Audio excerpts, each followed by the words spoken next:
په قرآن کې الله رب العالمین چې دا جمله ذکر کړې دا ډېره ناشنا جمله ده. الرجال قوامون علی النساء. دا فارموله که په دې باندې زنانه عمل وکړي کله به هم د دې کور نه ورانېږي، کله به هم د دې هغه نظام د کور نه تباه کېږي.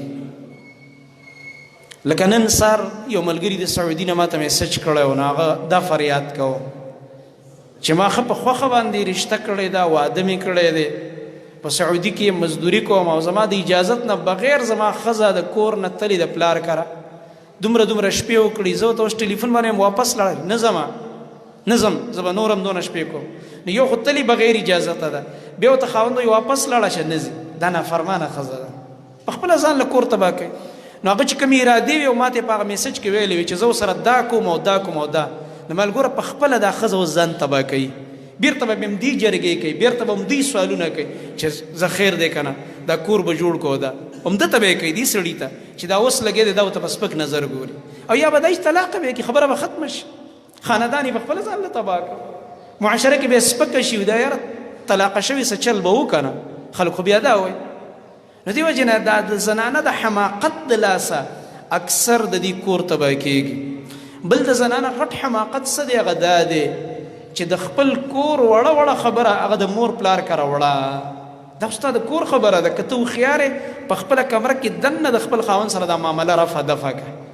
نو احمقه ښځه چې هغه د خپل کور معاملات بار وړي او د دې نه ډېر خلک بیا غلط فواید اخلي، ډېر خلک هغه راولګېږي بیا د دې دا کور تباه کړي، ځکه خیرخواهان دې زمانه کې لږ دي او بدخوا چې دا ډېري والعیاذ بالله، خلکو کې تقوا نشته، الله نه نه یېرېږي.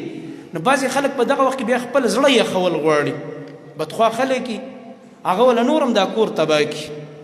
یا زموږ پښتانه جذباتو تیش کې راشي، د دې د لاسه د دې ورونه او پلار کور او د سخر کور یې وجنګېږي، بس صرف د دې یو تیلی دا ووایي دا ظالمه او هغې وجنګوي، کله به کې مړیم وشي، کله به کې جنګ وشي، کله به کې دا طلاق هم شي. نو ژوند ځان له پخپله تباه کړي، د دې د لاسه د دې ورونو ته هم پریشاني ورسي، پلار هم پریشانه شي، بلکې داسې موږ اورېدلي چې والدینو ته بیماریانې ولګي د دې لور د لاسه، د دې د لاسه ډېر فسادونه خورېږي.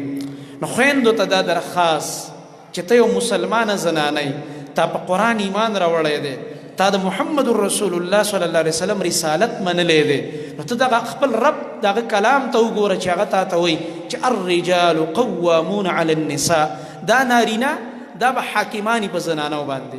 نو ډیسپلن چې غواړي په خپل کور کې نظام بهتر کول غواړي، سړي مشري به منې په ځان باندې، دا نه چې د سړي مشري زه نه منم، عجیبه ده.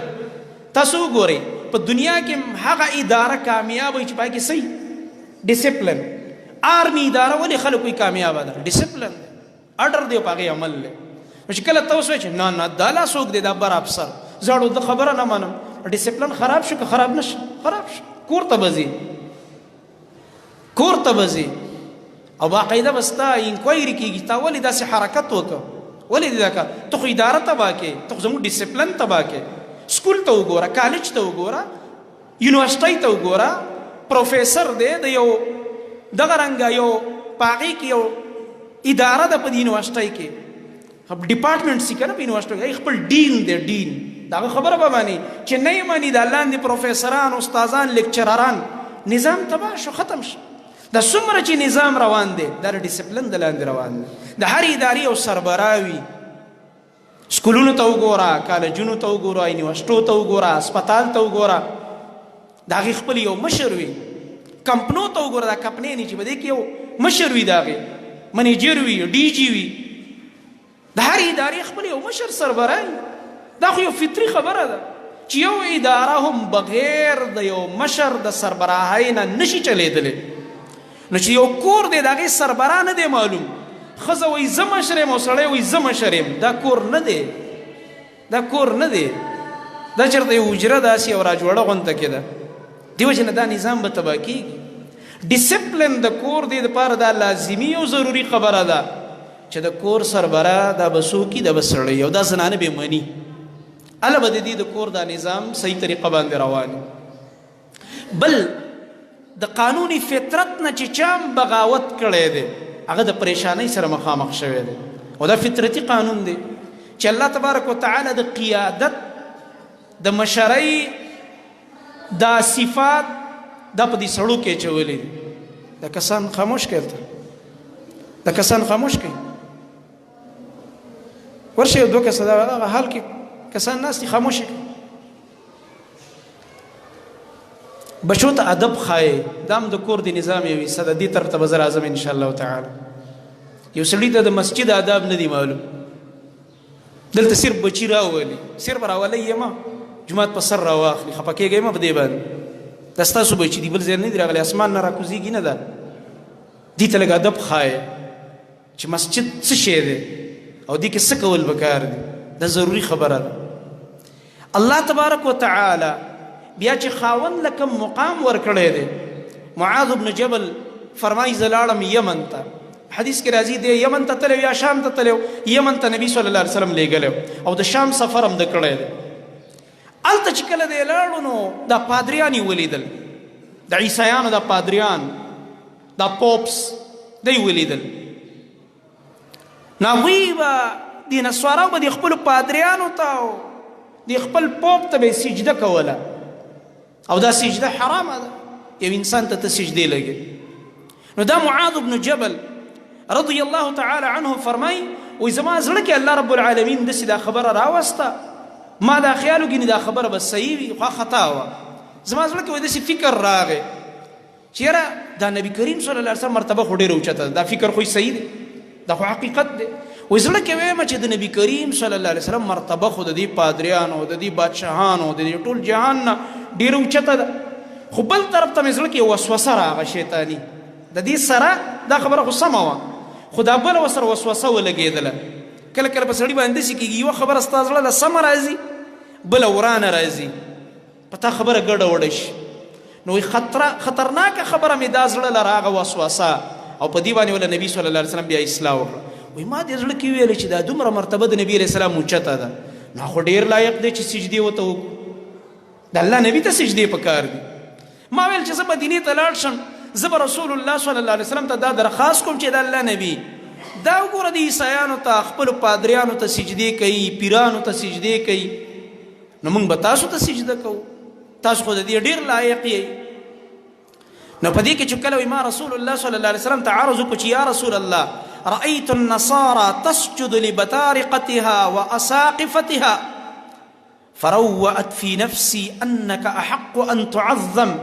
اے دا الله نبی چې کله د یهود دا یا نصارا خپل مشرانو مذهبي راهنمایانو ته سجدې کوي، زما زړه کې دا خبره راغلې ده چې تاسو خو د دې نه ډېر لایق چې تعظیم ستاسو وشي، دا سجده خو تاسو ته پکار ده. نو په دې موقع کې رسول الله صلی الله علیه وسلم دا حدیث فرمایلی دی مشهور چې تاسو اورېدلی دی او د هغې نه د خاوند د مرتبې اندازه لګېږي.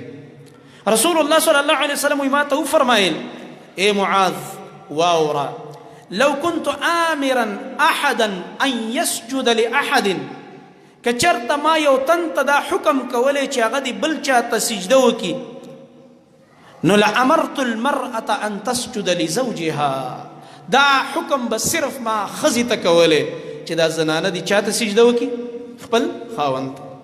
نو ګوره د الله نه غیر بل چا ته سجده حرامه ده. محمد رسول الله صلی الله علیه وسلم د ځان دپاره دا سجده څه وګرځوله حرام یې وګرځوله او بیا فرمایي که حکم وی او اجازت وی ماته چې او د الله نه غیر بل چا ته هم سجده کیدی شي، نو په دې وخت کې ځان یاد نه کړو نبي علیه السلام. عجیبه خبره دا ده دلته بیا هم فرمایي که وی اجازت نو دا اجازت به صرف ښځې ته وی چې خپل خاوند ته سهار کې چې راپاسېږي چې خپل خاوند ته سجده لګوي سهار او ماښام، بس د خاوند ته به سجده جایز وي، بل چا ته به نه وی جایز. اوس چې دی هغه طلاقې شوې آنټیانې چې ورته وایي مخکې ورځو کې چې روډونو ته راوتې وي 15 شپږ دېرش ښځې دي ټول ملک په غوبل راخستې په پیسو ښځې راوباسي، دا نورې دا چې ناپوهې دي دې له پیسې ورکوي د ډالرو د هضمولو دپاره دا دونه چغې وایي. ته به حیران شي دا پلیکارډ یې څنګه اوچت کړی دی، ته به حیران شي دې دا جرت څنګه کړی. نه نه دا شاته زور دی، زور دی د ډالرو زور دی. خو عجیبه خبره دا ده موږ په دې ملک کې حیران دی چې د شریفو او د ښو خلکو انکوایري نه کېږي، د نیکانو خلکو انکوایري نه کېږي. هلکه دا چل دی دا چل دی که چېرته یو ځای کې ښه مدرسه جوړه شي وایي دا پیسې کوم ځای نه راغلې، دا دونه ښایسته تعمیر ولاړ دی او ښه مدرسه ولاړه ده، د دې به انکوایري نه کېږي. او چې دا انټینې چې راوتي دا ملک چې په شرمونو وشرمو د دې خو هیچا انکوایري ونه کړله چې یو راز وړاندګي دا کم ځای نه لګیا یې. ته د اسلام نه هم بغاوت کې او د ملک د قانون او د آئین نه هم بغاوت کې چې د ملک په آئین او دستور د 73 کې دا لیکلی شوي دي چې اس ملک کا سپریم لا قرآن اور سنت ہوگا. د دې ملک سپریم لا دا به قرآن او سنت دي. دا سپریم لا دا سپریم لا خلاف هم کې د ملک د قانون نم بغاوت. عجیبه خبره بیا وایي چې مونږ او سړي برابر یو. دا څنګه برابر یې؟ بیا ښځې ته ښځه ولې وایي او سړي ته سړی ولې وایي؟ اول هم په دې خبره پوهه کړه. زه وایه تا ته یم چې ته سړی دې ښځې ته زه تا ته نن نه پوهېږم ته سړی دا نوم په ځان کې ایښودی شي؟ نه نه نه نه ځکه ځان ته یې لیکلی دي عورت مارچ مرد مارچ یې نه دی لیکلی. پکار ده چې تا سړی یو شی یې نو بیا به دې ځان ته دا لیکلي وی چې مرد مارچ دا سړو مارچ دی. موږ اصل کې یو سړي خاصې شکل هم د ښځې دی بیا به دې دا ویلي وي. معلومه شوه چې دا ښځې ته ښځه وایي دا یو شی دی او چې دې سړي ته سړی وایي دا بل شی دی. دواړو کې فرق دی دواړو کې ډېر فرق دی ډېر تفاوت دی. نور تفصیل کې زه نه ځم تاسو عقلمند دی الحمدلله. څنګه یو شی دی؟ عجیبه ده. الله رب العالمین ساینس او میډیکل هم دا خبره ثابته کړې ده. کومه سطحه چې د سړي د ذهن ده کم صلاحیتونه قوتونه چې په یو مردانه جسم کې دي دا صلاحیتونه او دا قوتونه په یو زنانه جسم کې نه وي. سړی چې دی مثلا یو مثال درکم هغه د ماهواري بیماریو پیژني نه 200 کاله عمر خو دی شي 1000 کاله عمر خو دی د شي په دا شی راځي او زنانه باندې راځي. څنګه چل څنګه یو شی دی؟ بله دا ده او دا چې راځي په زنانه باندې دا د دې د کمزورۍ دلیل دی.